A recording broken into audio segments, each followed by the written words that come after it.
It's not calling you Josh Frydenberg, it's calling you Dosh Frydenberg. Under the Coalition, taxes for hard-working Australians will always be lower.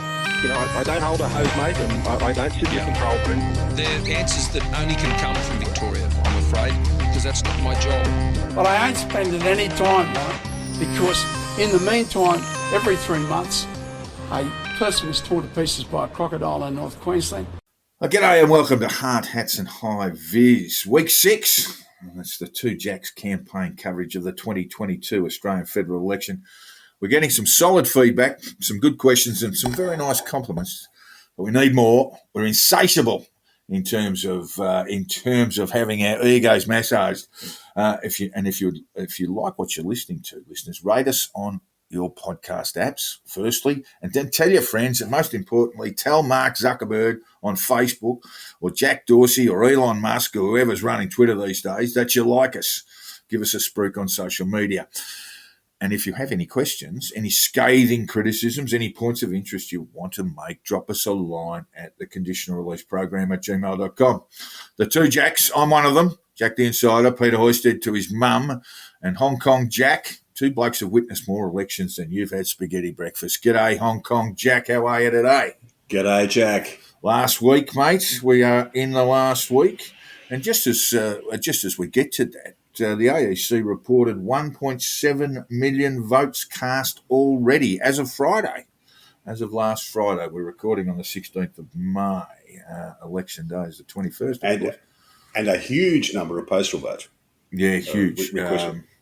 Yeah, there was an anticipation that it would be about 20% of the total votes cast. It might be a little bit higher than that. And Jack, that means those votes can't be counted on election night. They can Which is count very the pre-poll in disappointing. person, but not the postals. It's just not going to work the same way, is it? It's the end of Don's party. It is. It's going to be a frustrating night for a lot of people. We're probably not going to know a result. We used to have Richo, for the Labor Party, for instance, sitting in the tally room in Canberra, and he would always know what was happening. He would always know what was happening before the Australian Electoral Commission, and there's a reason for that. All around Australia are the polling booths, the scrutineers, and the captain of the scrutineers would have everyone organised. You watch every vote go past. You keep a tally of the votes, and you also keep a running sheet of how the preferences are going. Yes. So as soon as the first count's done, the preliminary count's done, before we go to start counting the Senate votes, one of the scrutineers leaves the polling booth and goes and finds a phone box, as you had to in the old days, and rings party headquarters, and they get a running total from all of the booths as to who's voted, who they've voted for, and what the preferences are. And that makes Richo look really smart on the telly because he knows before the AEC does. Yeah, look, that's absolutely right. So those days are numbered. Sadly, those days are over. Yeah. Because we've perhaps sort of got a bit of a hangover from COVID, and that is one of the reasons why you can lodge a pre-poll in person or a postal vote. But I had a chat with the AEC media people a couple of weeks ago. They were expecting 20% in postals, might be a little bit higher. Pre-polling in person around about 25%. So we could get as many as half of the votes cast pre-poll, and of those, perhaps 20-25% can't be counted on the night.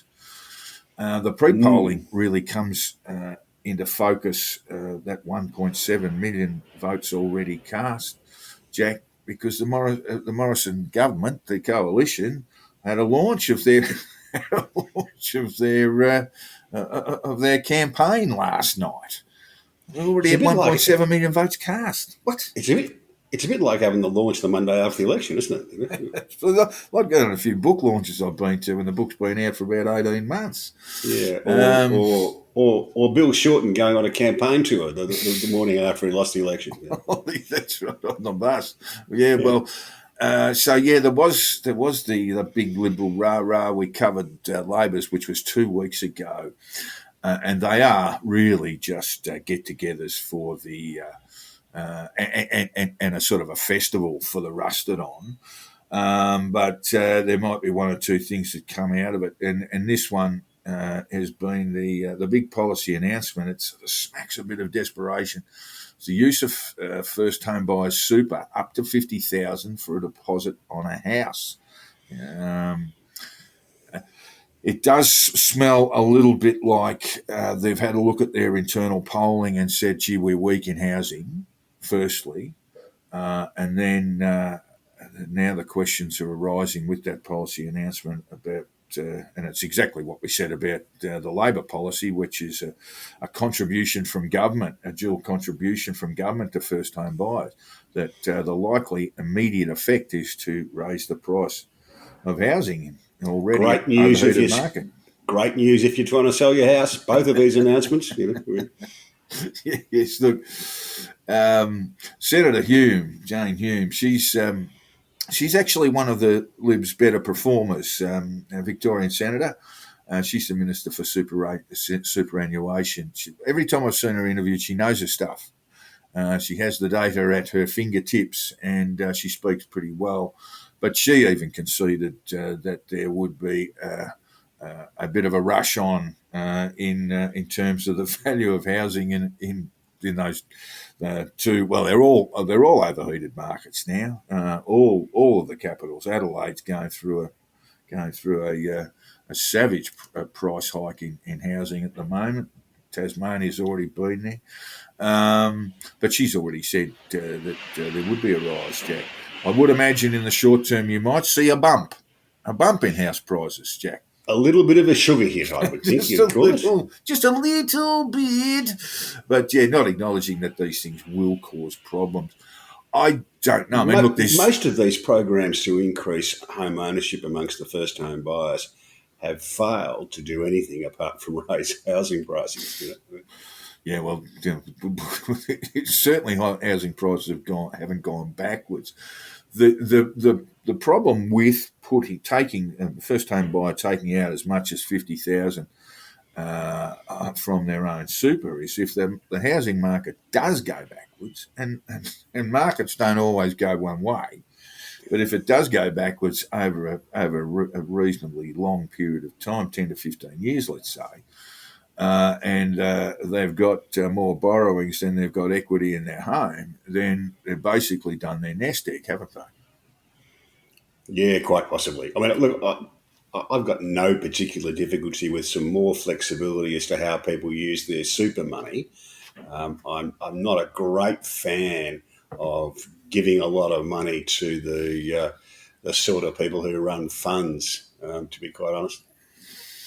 Well, during COVID, of course, the government did come up with a policy of accessing your funds, Jack, and a lot of people did. So maybe there aren't that many nest eggs around anyway. I think up to 10, just to get you through COVID, and a lot of people did, particularly young people who don't really. I mean, it's a difficult thing conceptually to think about how you might be in 40 years' time, and so a lot of those nest eggs are gone anyway. The other thing, of course, is that for a lot of people who get to retiring age, their family home, perhaps in a city, is their nest egg. I've lost count of the number of my friends who I'm 66, who've gotten to my age or a bit older, and have sold up in the city, paid off everything, trousered enough money to go down the coast and buy a place down there and live off the rest of it. Yeah, well, that's just I mean, basically, when we're dealing with the middle class, at least in the working class, those who can afford, of a certain generation, as you say, those who can afford housing, that is their primary asset.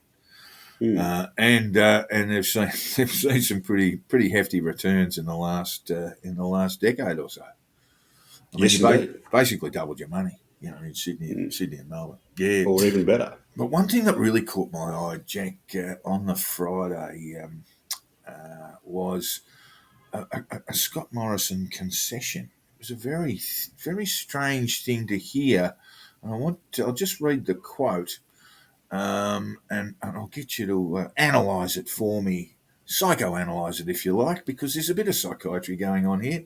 He said, and over the last 3 years, and particularly the last two, what Australians have needed from me going through this pandemic has been strength and resilience. Now, I admit that hasn't enabled Australians to see a lot of other gears in the way I work. And I know Australians know that I can be a bit of a bulldozer when it comes to issues, and suspect you guys know that too. He went on to say, I can change, Australia, I can change. What's he saying there, Jack? This looks like a really bad answer in a job interview. When they say, "Tell me the worst thing about yourself." I mean, I'm too trustworthy. I'm too reliable. Yeah, that's exactly right. It's one of those kind of answers, isn't it? But there's clearly something going on there. There's clearly some internal polling saying he's on the nose. I think that smacks of a focus group saying, no, we don't like him. I don't know that that's a determinant of the election. People are quite prepared to vote for people they don't like and have a distaste for, because that's not how they measure it. They just measure who's going to mess it up most. Yeah, good points. And look, I think also the I can change. That's the lament of every bad husband to every good wife everywhere, isn't it? Yeah, I did get a shiver of recognition when I did it. Not so sure. And it will be taken about as seriously as that. Look, there seemed to be this shift on the Friday too, and look, that sort of concession from Morrison just added weight to it. That we were well on the way to a Labor victory. We're still nowhere near that yet. As I say, we've probably got about 15% of the votes cast, and the real bulk of them will come this weekend on the Saturday. So it's still in play, still very much in play, isn't it? It's still very much in play, Jack. The election, you can't talk about fait accompli at this stage. No, it's looking a Labor win's looking more likely than a coalition win, but there's a bit of cricket to be played left. Yeah, we're just in the last session, aren't we? Yeah, they've just come back from tea, and just remember that horse in Kentucky, Yes, look, Albanese said he isn't a bulldozer. He said he's a builder in reply. Pretty clumsy sort of response, I would have thought. So that's why he's been wearing the yellow hat around everywhere. He's Bob the Builder, is he? Yes, he's a builder. But he's sort of released what's called a two-term strategy. That this is... Oh, that's a bit presumptuous. Bit of presumption there. Yeah, he's just getting a bit ahead of himself there. Bit of soothsaying. Look, when most of us can't tell what's going to happen in a week, it seems a bit presumptuous to be talking about 3 years' time. This was an error of Bill Shorten, mate. He was behaving like he was a certainty last time around, and I think that's an error. All right, well, look, let's be presumptuous, and let's be presumptuous enough to say that Labor will get to 76 plus. Yep. What are they got to do when they get or 74 and Adam Brandt and Wilkie, Well, we'll go through the polling in a little while, but yeah. But let's what are the big items on the agenda for Labor? The first thing to do is to get the government right, get the shape of the government right, and there's really only one way to do that. There's only one way that really works and stays working for any length of time, and that's proper cabinet government. Yeah, so totally you get more or less the right people in your cabinet, and that's in the Labor Party. I still think it's largely controlled by who gets the votes in the party room, and that gives you a range of people, and that's a good idea. Put them in the right jobs and make the cabinet room work properly. No gang of four, a mistake that Kevin Rudd and Julia Gillard made of having she and Kevin and Lindsay Tanner and Wayne Swan making all the big decisions and then going to the cabinet room. In Tony Blair's last government, it was called the the couch, the gang of the couch, the people who sat around the couch at number 10 who made the decisions. You want to avoid that. Have the decisions made properly in the cabinet room. Make ministers argue their point. That means when the decisions go to the people, they're less likely to annoy the whole population. Well, as Paul Keating once said, you change the government, you change the country. He said that in 1996 when he was about to be rolled. And it does happen, doesn't it? You really do have a big change. The other thing that I'd like you to think about is that we've seen the bureaucracy and certain agencies basically just dripping with Liberal Party appointments. So do we go the night of the long knives? Is that what Labor should be doing? That seems to happen with every change of government now. Well, didn't really, in 2007? Well, it goes right back to the Whitlam years, really. Whitlam steadily replaced public servants with people who he thought were like-minded, but it's at every change of government since then, it seems to have gotten worse. The days when there were senior public service mandarins who survived any change of government are gone. Those days I fully accept are over. But where you've got political appointments in foreign affairs, in embassies around the country, do you just say, right, pack your bags and come home? We'll find some other people. Generally, that would be an error, unless it's a particularly egregious appointment. Vince Gare in Ireland. Vince Gare in Ireland and the Holy See. Perhaps that's an exception, but generally speaking, a lot of these former politicians who take these jobs do a pretty good job. But they're everywhere, Jack. Liberal Party appointees, Fair Work Commission, the Administrative Affairs Tribunal, they're just everywhere. Don't they have to be culled? Well, I can tell you I was. With a new minister back in 2004, all the people who were Labor appointees to a tribunal, and I was one of them, having been there for 10 years, we got our Don't Come Monday notice. Don't Come Monday. You pack your things in a little box and off you go. Literally, I think we were given 20 hours notice. Wow. Yeah, so there will be that. I mean, you change the government, you change the country, and there will be changes in the bureaucracy and also in those sort of quasi-government agencies that are just full to the brim of people on $200,000-$300,000 a year, Liberal Party appointees who get paid a lot of money to do not very much. A lot of the Tribunal and Fair Work Commission and those sort of appointees are appointments for an amount of time. There's not much they can do about those, but once the time runs out, they can just not reappoint them. The Labor government also has a policy position on calling a Royal Commission into robo-debt, Jack. You looked at that very much because it's got a bit of a stench about it. Not a great deal, but then this has happened before. There was the... didn't we have royal commissions into the pink bats and all that sort of stuff, and they'll spend a fair bit of time and they'll discover that, like the pink bats and a few other things that were investigated, this wasn't a particularly good idea and it wasn't very well administered.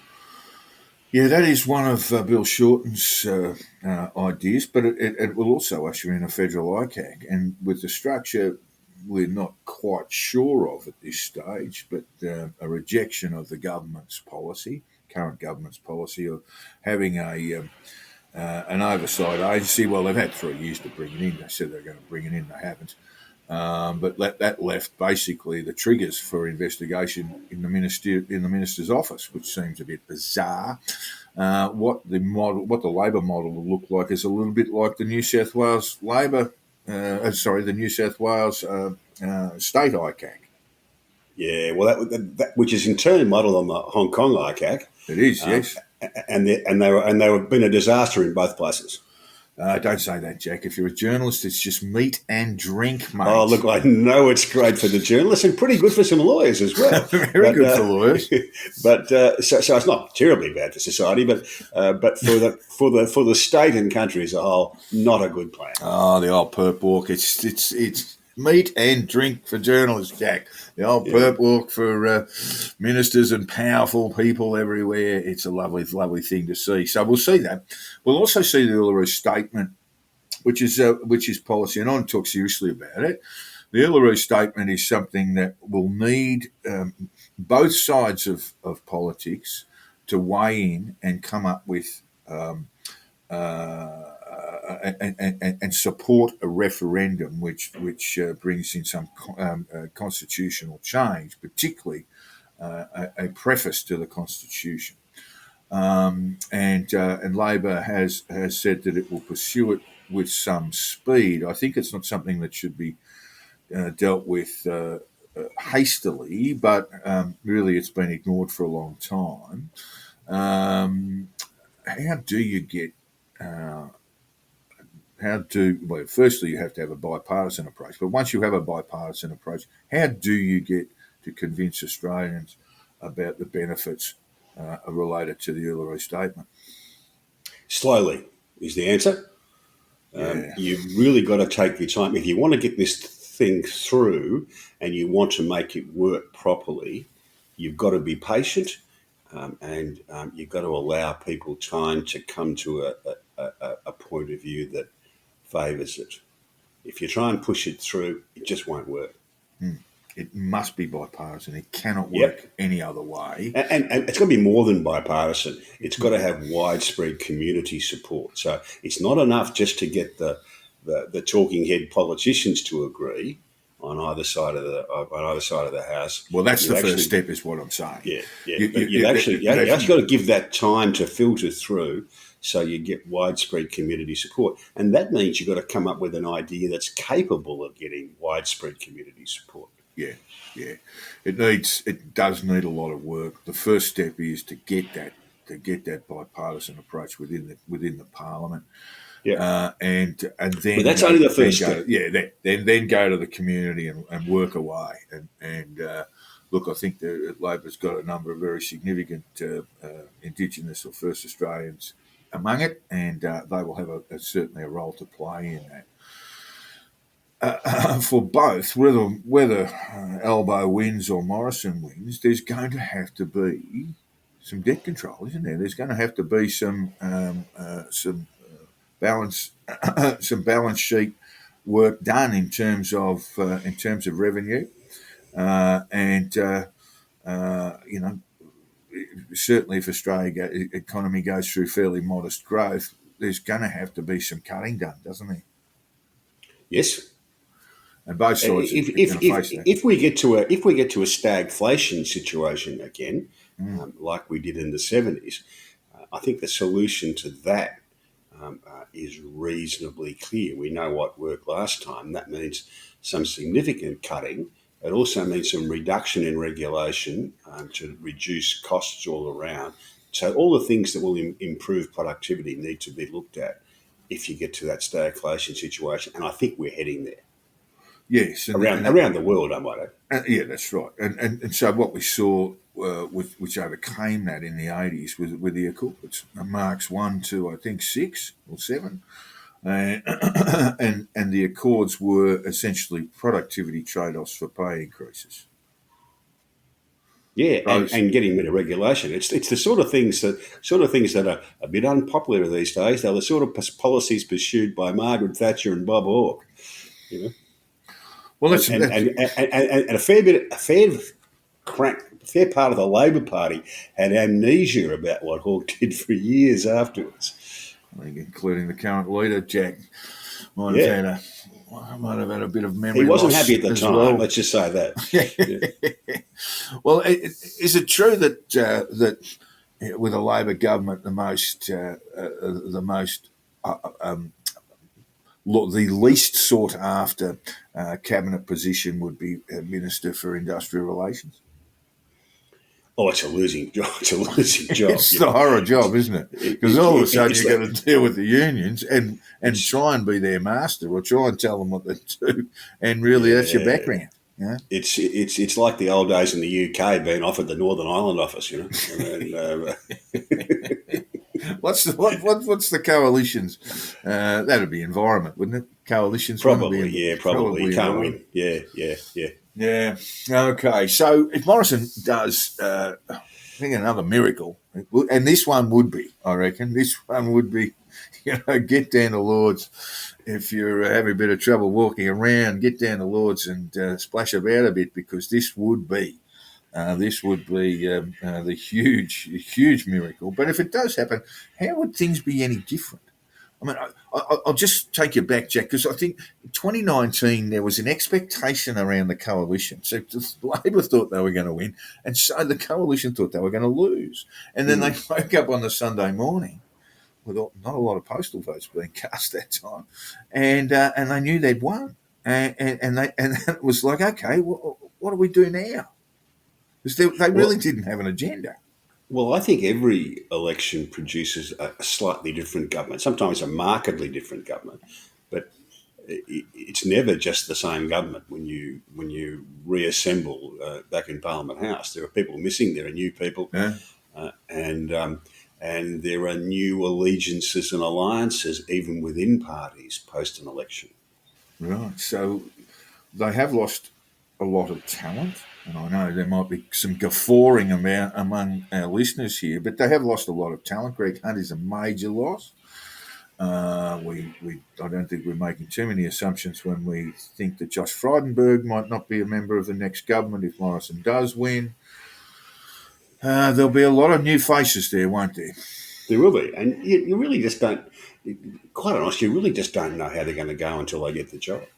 Well, like I said before, Jane Hume, while it might be a bit of an expectation to put her up, she's in the Senate, so you wouldn't have her as a treasurer, but she seems to be a person most capable as a cabinet minister. She would certainly be deserving of a promotion. But yeah, they've lost a lot of talent over the days. When I saw the campaign launch 5 weeks in, 6 weeks in, I looked across there. There were a few old heads. Bronnie Bishop was there, for example, but there was a list of a lot of Tony Abbott was there. Malcolm Turnbull, I think he might still be overseas, didn't make his way in. But there are a lot of ministers, and some of them quite good, that are no longer in the government. Yeah, well, you get that. Always turnover. Yeah, well, it's you play the youth, Jack. You got the youth policy. Play the youth. Well, you've always got to be refreshing the team, I think. Yeah, but there is that talent drain too, and that's when I look at the Morrison government and think, if they do find themselves on the Sunday, although it'll probably be the Wednesday once we count the postals, and say, oh gee, we won again. I just wonder where they're going to get the talent from. But anyway, we'll see about that. Jack, have you seen the polls lately? They seem to confirm a Labor majority. They do. The lead's bigger than it was this stage in 2019. That's certainly true. Yeah, that's the thing. So if the polls are going to get it wrong again, we're going to have to work a bit harder and get it even more wrong. Look, it just might be the end for a few of the polling companies, I think. It's going to be a hard product to sell in the third time around. Bit awkward, because there's a lot of newspaper headlines devoted to this stuff, particularly this week. You'll see that on the Friday and on the Saturday, what the prediction is. And really, that's what the polling companies live for, that last poll before an election. That's what they would like to be judged on. And so we're still a week away, or 5 or 6 days away from that.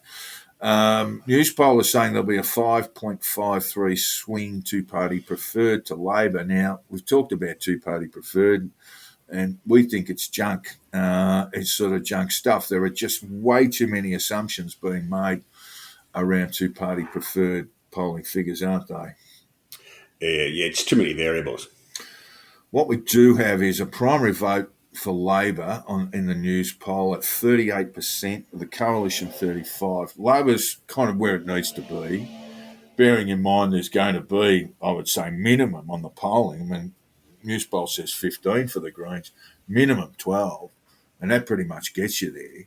in You terms of the should. You should. 50%. If that holds up at all, they win.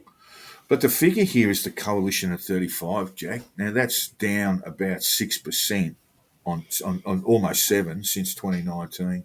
That is a very low figure for the coalition. And it tells you that they are fighting a war on two fronts. That they've got the traditional foes to the left of them, and in the centre, they've got their foes with the Indies. We could add a third front, and that's the FON UAP front. I can tell you that UAP have kind of had a trademark change of mind, and they will be, for the most part, preferencing the coalition. In some seats, they're actually preferencing Labor. That's the UAP, Clive's lot.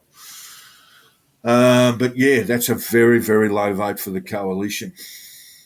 Well, it's been looking the same way all the way through. Really, Yes, for a long time now. Yeah. Is that it looks like people have sort of had enough. People have probably had enough of the government. Well, seen a bit too much of them. But it's just not clear yet whether they're going to end up in the Labor column in big enough numbers to just give them the 76 plus seats. Yeah. Did you see any of the YouGov polling that was released last week in the Australian? That was the I did. 19,000 respondents over 151 seats, which, if my mathematics is any good, and it's generally not, but it's okay on this occasion, it's about 125 people polled per seat. We did see some we again, which makes you wonder when it's 125 people polled per seat. You won't. On average, yeah. Look, I don't know how many people would they poll in Lingiari. You know. Yeah. I mean, yeah. I reckon there'll be a lot of phone calls being made there. Look, the YouGov stuff is yes, they're using traditional polling data, but they're also using modelling around it. They're using data that's been obtained from Newspoll, I believe, as well, and they're making assumptions. And some of the modelling seems to be to get a hammer out, and if you get a result that seems a bit strange, you get a hammer out and belt it into a less weird sort of character. And they've indicated there that Labor will win between 76 and 80 seats. In that YouGov poll, and also that while Josh Frydenberg will get rolled in Kooyong, and his mate in Goldstein too, Tim will get belted there, that the independents won't win any of the blue ribbons in New South Wales, which is a bold prediction, and I'm not entirely sure that's going to play out that way. Just your description of how the YouGov poll works, I just get that feeling I'm doing a large intake of breath and saying, if I own the polling company, God, I hope that works. Well, it seems to me, not that I look, I've had a chat with a few psephologists about it, and they say these sorts of things, the use of modelling and so forth. It seems to me, if I'm going to be cruel, Jack, that it might be a poll that doesn't want to be too wrong. Yeah. It does look a bit like that, doesn't it? So maybe that's the business model. Well, we were wrong, but we weren't too wrong.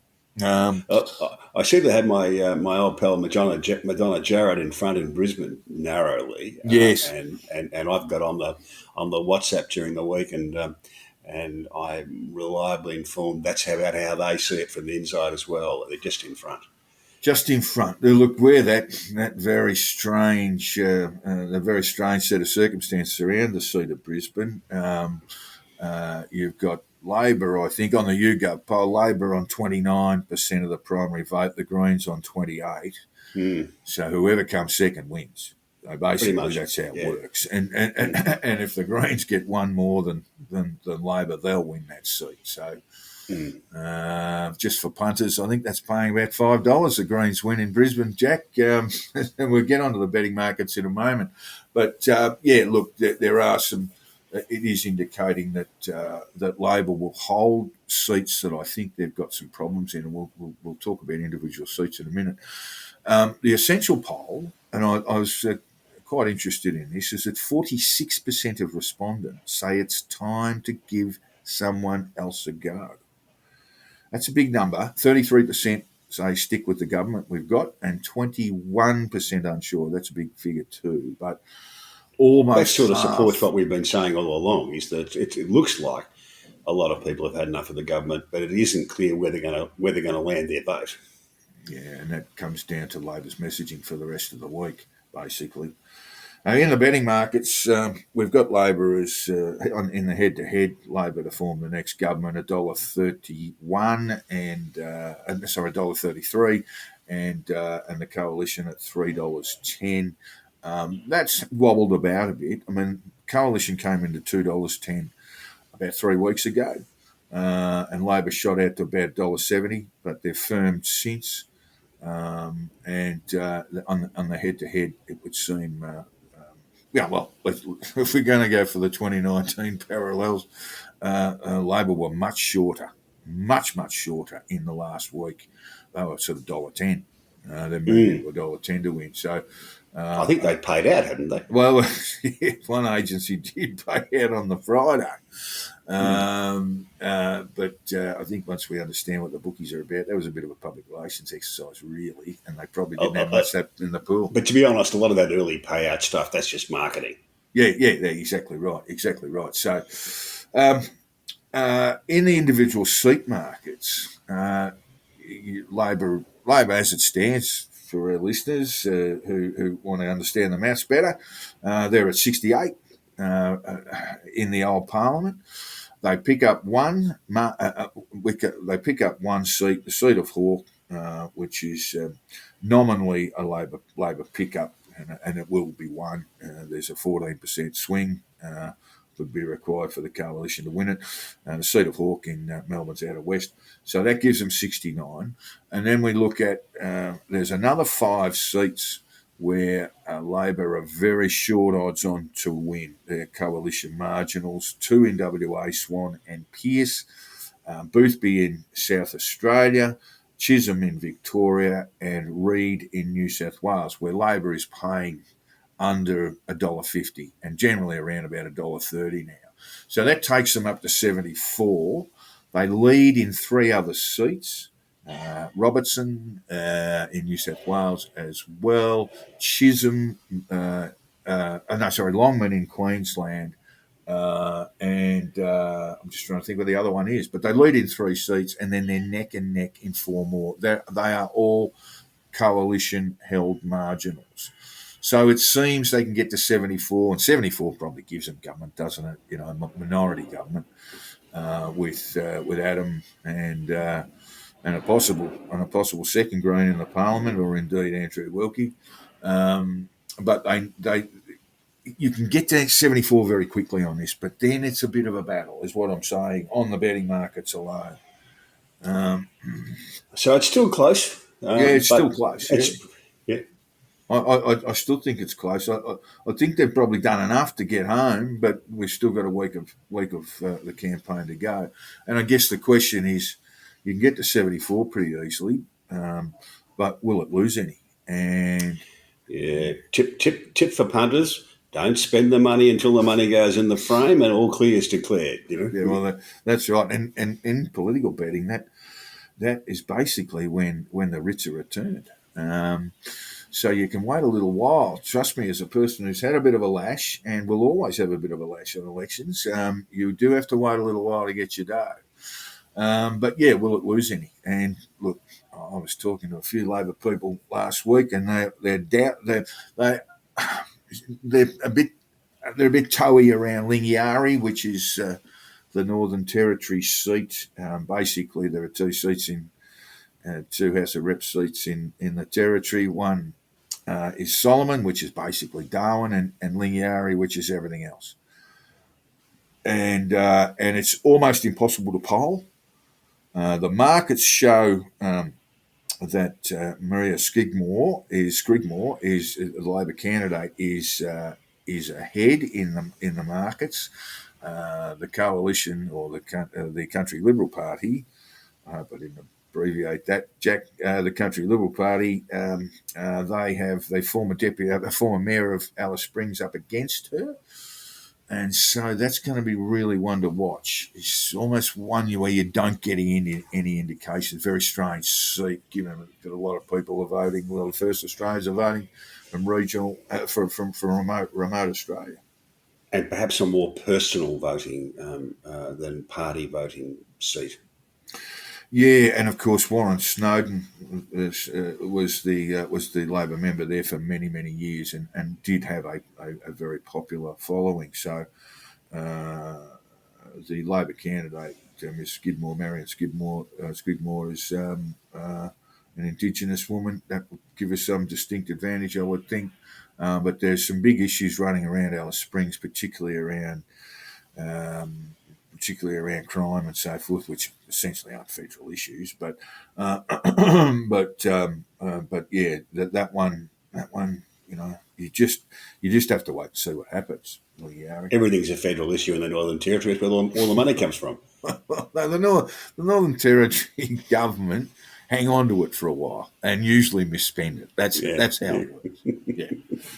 And Gilmore is another one where you're just going to have to wait to see. It's a Labor-held seat. This is Andrew Constance, isn't it? Yeah, Andrew Constance is the Liberal candidate. We've mentioned the seat a few times on the south coast, the beautiful Sapphire Coast of New South Wales. And Andrew Constance is a former New South Wales treasurer in the coalition government there, in the state coalition government, and a former transport minister. He didn't cover himself in glory, it must be said.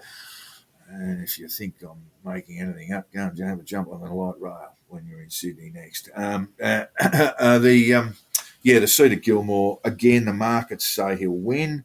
The YouGov polls say Labor's Fiona Martin will win. I think it's Fiona Martin will win, and the markets say she's just in front. But that's the get out for the coalition. If Labor lose a couple, and then struggle to get to that 76 or even 75. Yep. So what does Labor say for the rest of the week, Jack? Oh, Labor's got to keep saying the same thing I've been saying for a while, which is the government's run its course, but then not get too carried away with announcing a raft of policies and government spending. It's just a question of saying they've done all they can do. They've run out of steam. They've run out of ideas. Yep. We're just going to govern better. Yeah.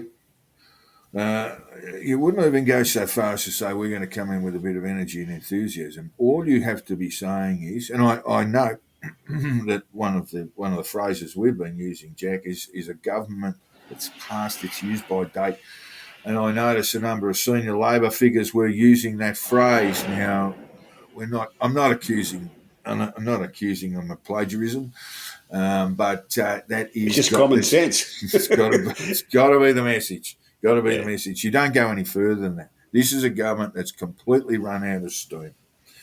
You don't even have to target Morrison that much. You just have to keep saying this is a government that has worn out its welcome with the Australian people.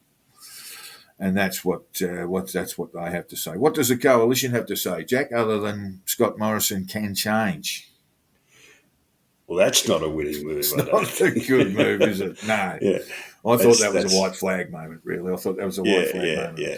I think Barry Cassidy called the housing policy a Hail Mary. I think that I can change even more of a Hail Mary pass than that.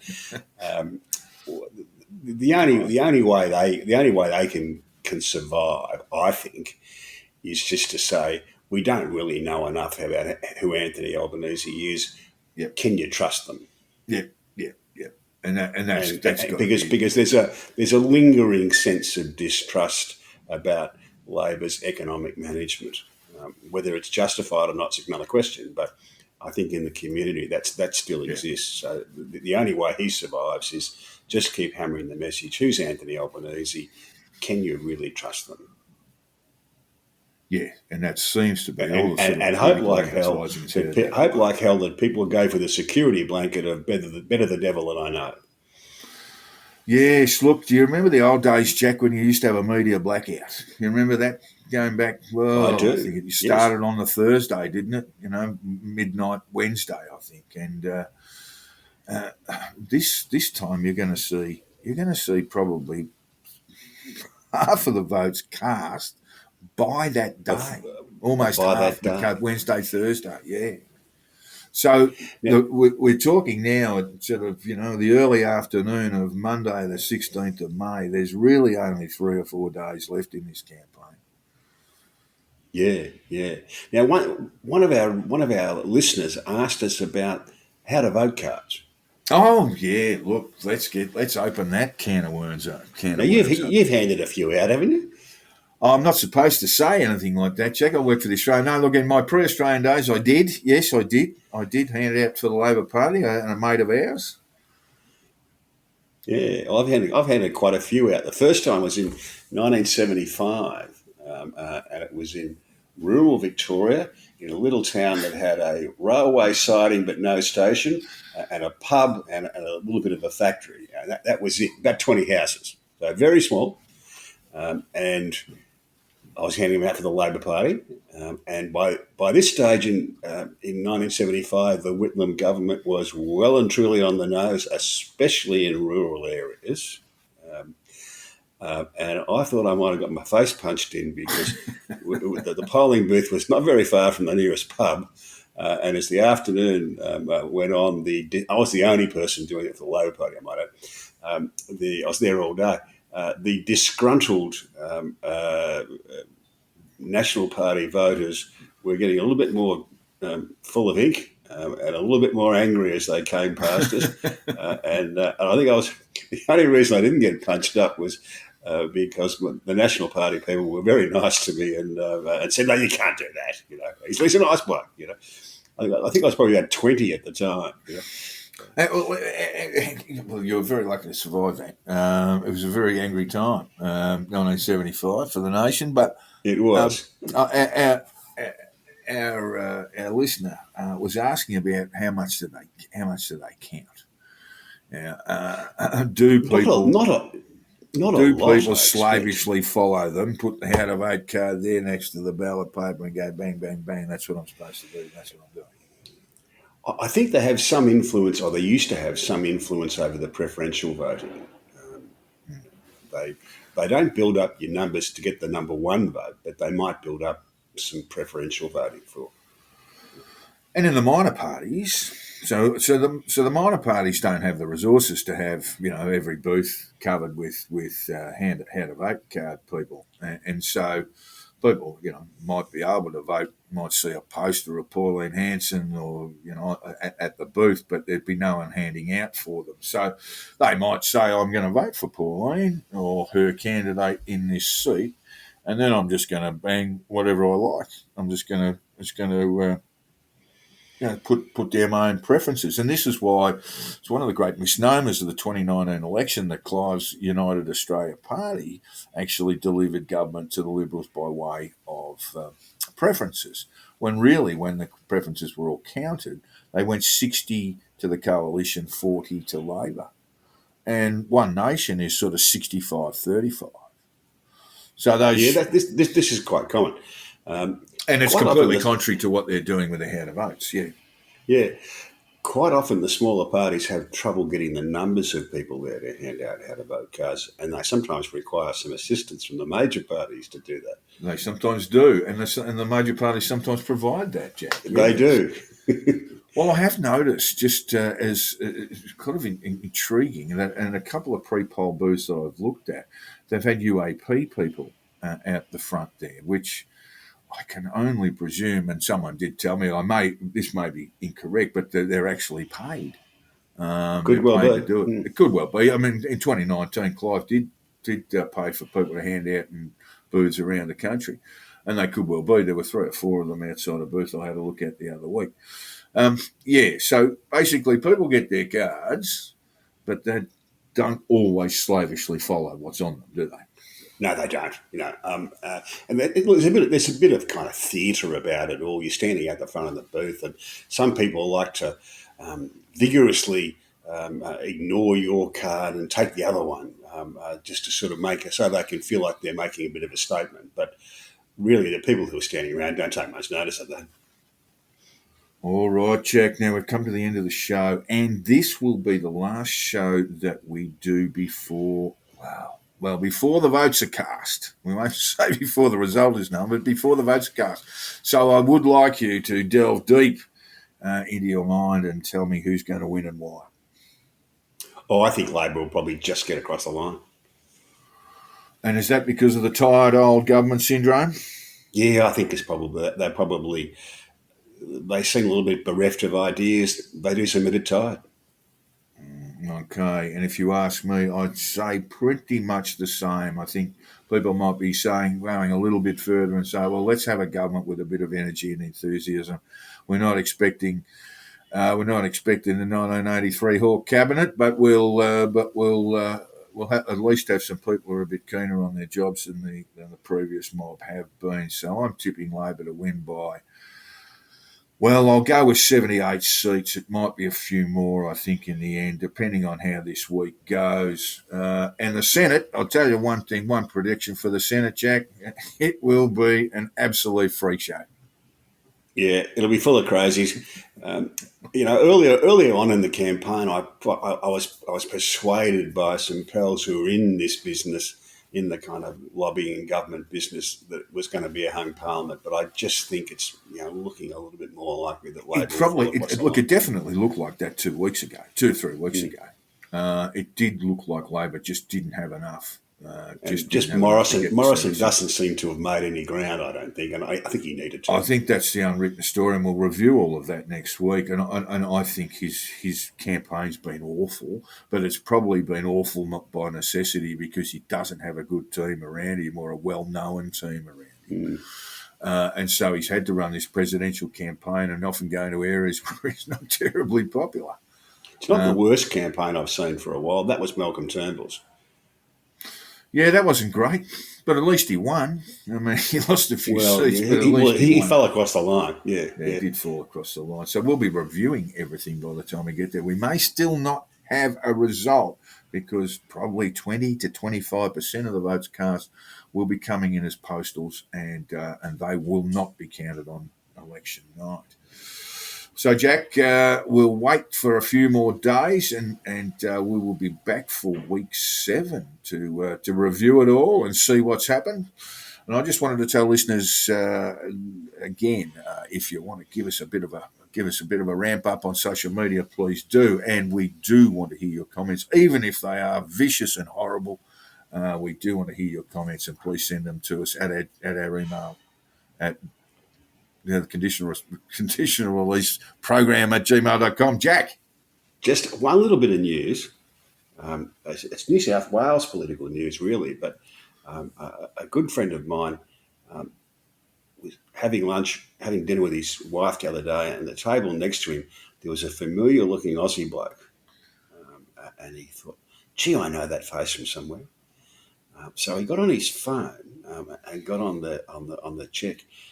And he's 99% certain it was the young chap from Wagga Wagga, Gladys Berejiklian's former boyfriend. Yes. Dazzling Daryl. Daryl. Yeah. And he was dining with a French bloke and a local Chinese bloke. And it looked like he may have been negotiating some kind of deal with them. Oh, he's a deal maker, Jack. He's a deal maker. And as my mate who's lived here for a long time said, gee, really, you might think you can do a deal in Wagga, but, sitting down with the locals here in Hong Kong, they're going to skin you and send the carcass back, Right. Yeah. They're going to dry your skin and use it as a tent. Yeah. So Wagga's just not good training. Nice to see Daryl, though. I'm not quite sure what the status of that is. I think there is some talk about corruption in public office charges, but I'm not quite sure that we're there yet. Yeah. Anyway, it's nice to see he's out and about. Oh, lovely to see. Anyone named Daryl can't be all that bad, Jack. All Yeah, right, terrific work. Just imagine in Hong Kong sticking your hand out saying, "I'm Daryl from Wagga Wagga." You can call me Dazza. Great stuff, Jack. All the best, listeners, and we'll catch up with you next week with the results, hopefully. Cheers.